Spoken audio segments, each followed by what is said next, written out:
동생들 안녕. 취준진담의 찰스형이야. 오늘은 이런 사람 절대 장교로 군대 가지 마라 라는 제목으로 그 장교로 군 생활을 한 형의 경험을 살려서 실제로 장교 생활에서 기대될 수 있는 게 뭐고 좋은 게 뭐고 또 아쉬운 게 뭐고 단점이 뭔지에 대해서 동생들한테 좀 리얼한 얘기, 진짜 다녀온 사람의 얘기를 좀 들려주려고 하고, 장교로 군대를 좀 고려하거나 좀 꿈꾸는 사람들한테는 좀 도움이 될 만한 이야기를 좀 해보려고 해. 뭐 바로 본론으로 들어가면 총 네 가지 측면에 대해서 한번 얘기를 해보려고자 하고, 첫 번째는 이제 시간에 대한 부분이야. 보통 장교로 가는 게 가장 이제 단점으로 말하는 게 보통 시간이지. 그래서 뭐 형 같은 경우에는 이제 학사장교라는 이름으로 이제 대학교 4년을 다 졸업하고 시험을 친 다음에 군 가는 걸로 갔다 왔거든. 공군장교를 갔다 왔는데, 이런 경우에는 보통 3년 4개월 동안 근무를 해. 그 3년 동안 복무 기간이고 4개월 동안 훈련을 받거든. 그러니까 거의 3년 4개월이니까 이제 40개월 동안 군대 복무를 하게 되는 거야. 요새는 사실은 2년보다 더 짧아졌기 때문에 그런 거에 비하면 굉장히 길지.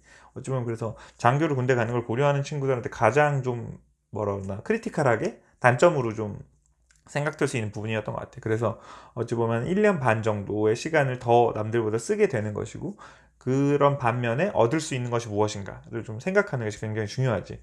그리고 근데 단순히 뭐 군대 갔다 오는 시간이 그냥 블랭크로 없어지는 게 아니잖아, 인생에서. 그러니까 어찌 보면은 그 시간 안에서 어떻게 보내는지도 되게 중요한 것 같아. 근데 솔직히 말해서 뭐 처음 4개월 동안은 훈련받기 때문에 뭐 전혀 시간이 없지만, 나머지 이제 복무기간 3년 정도는 그래도 여유가 있는 편이야. 당연히 뭐 야근도 하고 뭐 훈련 받으면은 뭐 바쁘기도 하고, 그리고 뭐 주말에도 뭐 당직을 쓴다거나 이런 경우도 당연히 있지, 군인이니까. 근데 어찌 보면 그런 시간을 제외하고는 개인적으로 좀 활용할 수 있는 시간은 많은 편이야. 그래서 어찌 보면은 병사로 사병으로 가는 것보다 좀 제약이 없기 때문에 그런 시간을 활용해서 여러 가지 과외 활동을 많이 할 수 있었던 것 같아. 형 같은 경우에도 그때 뭐 그 파이낸스 금융 관련된 자격증 공부를 해가지고 자격증 총 거의 3차에 거쳐서 1년에 한 번씩 있는 시험이 되게 어려운 자격증이었는데 1, 2차까지 군대에 있을 때 다 따기도 했었고, 그리고 책도 되게 많이 읽었었어. 그래서 당시에 책을 읽고 나서 모든 책에 대해 서평을 쓰는 게 형이 개인적인 목표였는데,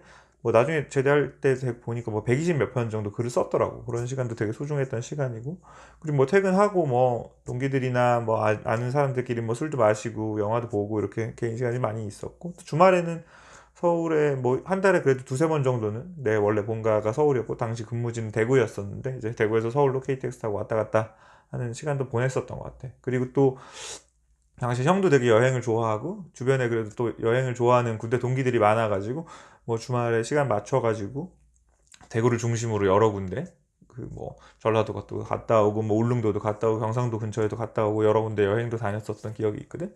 그래서 그런 것들을 생각하면 어찌 보면은 일단 길긴 길지만 그 안에서 또 뭐 내가 마음만 먹는다면 그것이 여가 활동이 될 수도 있고 뭐 커리어를 위한 준비 활동이 될 수도 있고 좀 자기 개발을 위해서 쏟을 수 있는 활동이 있어서, 그냥 단순히 뭐 길다 짧다 이렇게 했으면 당연히 길지. 길지만 어찌 보면 활용할 수 있는 여지는 좀 많이 있는 것 같아. 일단 그 시간에 대한 거 얘기를 해봤고, 두 번째는 돈에 대한 얘기를 하려고 해. 요새 뭐 사병들 월급이 많이 올랐다고는 하지만 그래도 장교로 군대를 간다는 건 월급을 뭐라 그러나 직업 군인으로서 하는 거잖아. 그래서 당시 형 같은 경우에는 뭐 지금 돌이켜서 잘 기억은 안 나지만 월급 기준으로 한 140만 원 정도를 받았어. 물론 뭐 적은 돈도 아니고 큰 돈도 아니지만 그래도 어쨌든 그러면 연봉으로 12를 곱해서 계산을 해보면 그래도 거의 2천만 원 가까운 돈이잖아. 그리고 뭐 당연히 요즘엔 또 올랐겠지. 형이 갔다 온 게 거의 10년, 제대한 지 거의 10년이 됐으니까. 그래서 많이 올랐겠지만 그래도 요새도 그렇게 뭐 사회에서 벌 수 있는 것만큼 큰 돈은 아닐 거야. 그렇지만 어쨌든 돈을 뭐 사병으로 가는 것보다 확실히 많이 벌 수 있잖아. 그래서 형은 그렇게 생각을 했었어 당시에.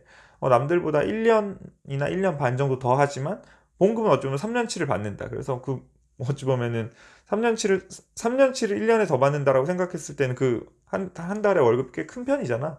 그렇게 생각하고 형은 뭐 금전적으로 나쁘지 않은 선택이다라고 당시에 생각을 했었고, 그리고 뭐 사실은 뭐 더 많이 아끼고 저축해서 나온 사람도 있겠지만 형 같은 경우에는 뭐 그렇진 않았고, 뭐 술도 좋아하고 뭐 서울도 왔다 갔다 하고 여행도 많이 다니면서 많이 썼거든. 그래서 돈을 뭐 연봉 2천만 원씩 받아서 어찌 보면 3년 동안 총 6천만 원을 받았을 텐데, 나중에 제대할 때 나니까 2천만 원 정도를 모았었어. 그래서 그 2천만 원을 가지고 형이 제대한 다음에 6개월 동안 세계 일주를 갔었거든. 그래서 뭐 나중에 또 기회가 되면 얘기를 해주겠지만 동남아로 시작을 해서 인도, 네팔, 뭐 남아프리카, 남미 이렇게 쭉 갔다 오는 일정 한 6개월 정도 동안 세계 일주를 했었는데, 그때 동안 그 2천만 원 모아놓은 돈을 가지고 좀 갔다 올 수가 있었고, 뭐 거의 남진 않았지만 남은 돈을 가지고 뭐 대학원 잠깐 다니면서 뭐 용돈으로 쓰기도 했었고, 그래서 뭐 한 연봉 한 2천만 원 정도 받았었고, 그래서 형 같은 경우는 3년 동안 한 2천만 원 정도 저축했다, 그 정도로 돈에 대해서는 정리를 할 수 있을 것 같아. 그리고 세 번째는 솔직히 편하냐 이런 거 많이 물어보잖아. 그 솔직히 형이 장교로 갔다 왔다가 하면 뭐 사병으로 갔다 온 분들, 동료들, 뭐 주변 사람들이 아 뭐 꿀 빨았네라고 얘기를 많이 하거든. 근데 뭐 억울한 면도 있고 뭐 의견 맞는 면도 있어서 별로 거기 코멘트는 안 하지만, 뭐 거기에 대해서도 좀 리얼한 얘기를 들려줄게. 솔직히 그 3년 4개월이라고 했는데 4개월의 훈련 기간은 절대 편하지 않아. 솔직히 뭐 사병으로 갔다 온 친구들 선배들 얘기를 들어봐도 편하다라는 얘기 못 들었을 거야. 어찌 보면 그 기간이 더 길기 때문에 어쩌면 더 불편한 기간이 더 길다고 볼 수 있지. 그리고 솔직히 요구받는 수준도 되게 높아. 그 뭐 장교라고 해서 막 뭐 기합이 없을 것 같아. 되게 젠틀하게 해줄 것 같지만 기합도 막 받고 막 엄청나게 무시당하고 다 그런 거는 똑같이 되게 힘든 과정을 거쳐. 그렇지. 그리고 또 어찌 보면 장교들이 예를 들어서 뭐 쉽게 말해서 뭐 총을 쏜다라고 했을 때 내가 당연히 잘 쏴야 되고, 그거는 이제 사병들도 병사들도 훈련받으면 똑같이 요구를 받잖아. 내가 당연히 잘 쏴야 되고, 두 번째로는 내가 누군가를 잘 쏠 수 있게 가르칠 줄도 알아야 되고, 잘 쏠 수 있게 훈련이라든지 아니면 실제로 지휘를 하는 것까지 다 가르치거든. 그러니까 단순히 예를 들어서 뭐 뭐 잘 쏘는 법을 10시간 배운다라고 쳤을 때 그거를 잘 쏘게 알려주는 법, 잘 쏘게 훈련을 시키는 법, 이런 거를 10시간, 20시간씩 더 배우기 때문에 어찌 보면 요구되는 수준이 더 높다고 볼 수 있어. 그래서 어찌 보면 훈련 기간 자체는 솔직히 더 빡세다고 난 생각을 해. 뭐 나도 내가 다른 훈련 안 받아봤기 때문에 이거는 철저히 내 비호에서 얘기를 하는 거야. 그래서 그렇지만 이제 제대로 하고 그 훈련 기간이 끝나고 이제 자대 배치를 받으면 이제 3년 동안 복무를 하는 건데, 그 기간 동안은 솔직히 말해서 사병들보다는 편하지 당연히. 그래서 뭐 출퇴근제이기 때문에 어찌 보면 퇴근을 했을 때는 굉장히 많은 자유가 있는 편이고, 그리고 뭐 출근을 했었을 때도 몸으로 하는 것보다는 당연히 좀 뭐 책상머리에 앉아서 누군가를 지시를 한다거나 아니면 문서 작업을 한다거나 이런 것들이 좀 많기 때문에 몸이 좀 힘든 거는 솔직히 말해서 뭐 사병들보다는 당연히 적은 편이지. 근데 뭐 잘 모르겠어. 또 육군 장교, 형은 이제 공군 장교라고 아까 말을 했지만 육군 장교로 나가서 전방에서 막 고생을 하는 분들도 많이 계시다고 알고 있는데, 그런 경우는 당연히 솔직히 몸도 되게 힘들 거라고 생각을 하고, 형 같은 경우에는 좀 편한 편이었어. 근데 그래도 어찌 보면은 근데 더 많은 일과 권한이 주어지는 만큼 또 더 많은 스트레스가 또 어떤 부담이 주어지는 것도 사실이어서, 사실 형도 그 뭐 형이 있었던 부대에서 막 안 좋은 일도 있었고 했을 때 되게 스트레스도 많이 받았었거든. 그래서 어찌 보면 몸은 편하지만 좀 정신적인 스트레스는 있다. 그리고 훈련 기간은 진짜 힘들고, 하지만 그 이유는 좀 전체적으로는 편하다. 이렇게 빡셈, 편함에 대해서는 이 정도로 이해를 하면 될 것 같아. 마지막 네 번째는 이 장교 경력이 커리어나 취업, 내 미래 설계하는 데 도움이 되냐, 이거에 대해서 좀 얘기를 해보려고 해. 형은 사실은 원래 장교를 맨 처음 지원을 했을 때는 형이 이제 장교를 마치고 이제 유학을 가려고 생각을 하고 있었어. 근데 뭐 보통 유학 가는 게 많이 가는 게 미국 유학이잖아. 근데 미국 같은 경우에는 이제 군대 경력을 되게 인정해 준다고 하더라고. 그래서 어쩌면 그런데 좀 플러스 요인이 될 수 있지 않을까라고 생각을 해서 사실은 지원한 것도 있었고, 뭐 당시에 형이 커리어 결정이 안 됐으니까 만약에 MBA 같은 걸 간다고 했을 때 MBA는 보통 2년 이상의 현업 경력을 요구하는 게 이게 대부분이잖아. 그래서 근데 바로 진학은 어려우니까. 근데 장교는 군대, 한국 같은 경우는 의무 복무이지만 그거를 미국에서는 그냥 그 직업 경력으로 인정을 해주거든. 그래서 그런 것까지 생각을 해서 아 이게 뭐 MBA를 가던 아니면 그냥 일반적인 유학을 가건 나에게 도움이 될 수 있겠다라고 사실 생각을 해서 간 거였어. 근데 뭐 결과론적으로 형이 유학을 가지 않았고, 그리고 뭐 취업을 했기 때문에 뭐 그런 플러스는 전혀 없었지. 그래서 일반적인 취업에 도움이 되느냐에 대해서 좀 얘기를 해볼게. 뭐 형 주변에 보면은 그 회계사 자격증을 따고 회계사로 일을 하다거나 아니면 뭐 자격증을 따고 이제 군대에서도 회계 장교로 근무하는 경우가 많이 있어. 그런 경우에는 보통 이게 군대를 마치고 나중에 회계사가 되었을 때 군대에서 일한 경력만큼 그대로 플러스 3년을 이제 호봉으로 쳐주는 경우지. 그러니까 뭐 실제로 회계사 일을 하나도 안 하고 자격증만 가지고 군대를 갔다 와도 나는 이제 3년 근무하고 4년 차로 입사를 하게 되는 거야. 그러니까 어찌 보면 당연히 신입으로 들어간 것보다 뭐 돈도 좀 많이 주고 뭐 약간 경력도 인정받아서 뭐 권한도 좀 주어지는 거지. 그러니까 플러스가 있는 거지. 근데 사실 이런 경우를 제외하고는 어쩌면 군대 경력을 그대로 인정받기는 어려워.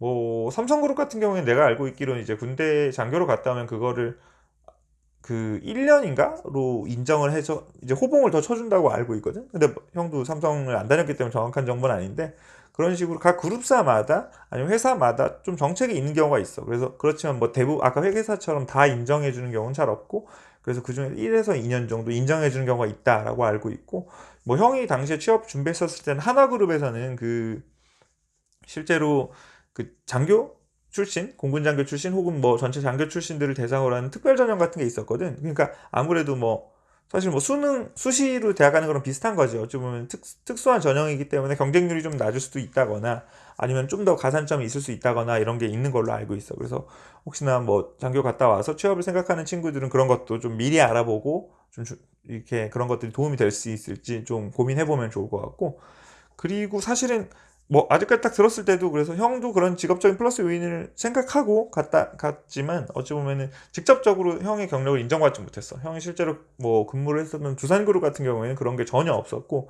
어찌 보면 장교를 뭐 하고 하면서 뭐 내 동년배들보다 내가 한 살이나 두 살 정도 좀 많은 편이었거든. 그러니까 오히려 그만큼 내가 뭐 1년이나 2년 정도 더 먼저 입사를 했었으면 어찌 보면 좀 더 연봉도 먼저 받고 호봉도 인정받고 더 선배 대우를 받았을 테지만 뭐 그런 면에서는 오히려 마이너스라고도 볼 수 있지. 근데 또 어찌 보면 장교가 의무복무이기도 하지만 직업군인이기도 하잖아. 그래서 직업군인으로서 어찌 보면 3년 동안 경험을 쌓은 거잖아. 그래서 이것들이 어쩌면 행정 처리를 해봤다거나 누군가를 이끌어본 리더십 경험이 있다거나 그래서 자소서를 쓴다거나 아니면 뭐 면접을 볼 때 되게 좀 풍성하게 얘기할 수도 있고 솔직히 보시는 분들도 그런 부분에 대해서 이것이 뭐 정확하게 3년 경력이 인정받는다는 아니지만 그렇지만 얘가 그래도 뭔가를 좀 경험했겠구나. 누군가를 이끌어 본 경험, 누군가를 지도해 본 경험, 아니면 뭐 행정적인 걸 처리해 본 경험, 뭐 업무라는 걸 해본 경험, 이런 것들이 플러스 요인은 된다고 생각을 해주는 것 같고, 형도 뭐 아예 플러스 요인이 없었다고 생각하진 않고, 어느 정도는 도움을 받았었던 것 같아. 그래서 군대를 사실은 뭐 남자들이라면 당연히 이제 뭐 어찌 보면 고등학교가 끝나자마자 이걸 언제 가야 되는지 어떤 방식으로 가야 되는지 당연히 고민을 할 거야. 형도 고민을 했었고 장교로 결국에는 택해서 3년 반 동안 3년 4개월 동안 근무를 했었고 뭐 형한테도 좋은 점도 있었고 나쁜 점도 있었는데 그런 거에 대해서 시간, 돈, 그리고 편하냐, 그리고 커리어에 도움이 되느냐 이렇게 네 가지의 측면에 대해서 좀 알아봤고 혹시나 그 군대에 고민을 하는 친구들이 있다면 형의 이런 얘기가 좀 도움이 됐으면 좋겠어. 그래서 혹시 오늘 형의 얘기가 도움이 됐다면 좋아요, 구독 꼭 부탁하고 혹시나 뭐 군대뿐만이 아니라 취업이든지 뭐든지 좋으니까 궁금한 거 있으면 리플 남겨주면 언제든지 형이랑 알렌 형이 준비해서 영상으로 돌아오도록 할게. 알겠지? 동생들 안녕. 필승. 바이바이.